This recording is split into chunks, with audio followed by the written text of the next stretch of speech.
Hello বন্ধুরা, তোমরা জানতে চেয়েছিলে 5 কিলো মাছ, তাও আবার 170 টাকা। সেটাও কি সম্ভব? হ্যাঁ বন্ধুরা, সত্যি সত্যি সম্ভব। তো এটা কোন জায়গা সেটা জানার জন্য আমার ভিডিওটা তোমরা দেখতে থাকো।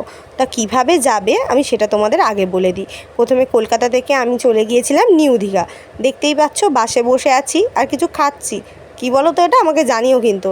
যাই হোক, খেতে খেতে চলে যাচ্ছিলাম। মনোরম দৃশ্য দেখো কীভাবে যাচ্ছি। আহা, এত সুন্দর মনোরম দৃশ্য, প্রকৃতির এত সুন্দর হাওয়া। আমাদের এখানে কি গরম, ওখানেও গরম রয়েছে কিন্তু তার মধ্যেও বেশ ফুরফুরে হাওয়া লাগছে গায়ে, খুবই ভালো লাগছে। আর এই দেখতে পাচ্ছ আবার ওখান থেকে আবার টোটো ধরে নিয়েছি। তো ধরে একেবারে চলে গিয়েছি কোথায়? তালসারিতে আমরা ঘুরতে গিয়েছিলাম।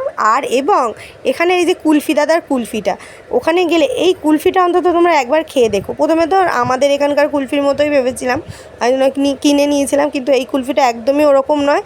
এত সুন্দর খেতে, ওখানে না খেলে তোমরা বুঝতে পারবে না। খেয়ে একবার আমাকে অবশ্যই জানিও। টাটা।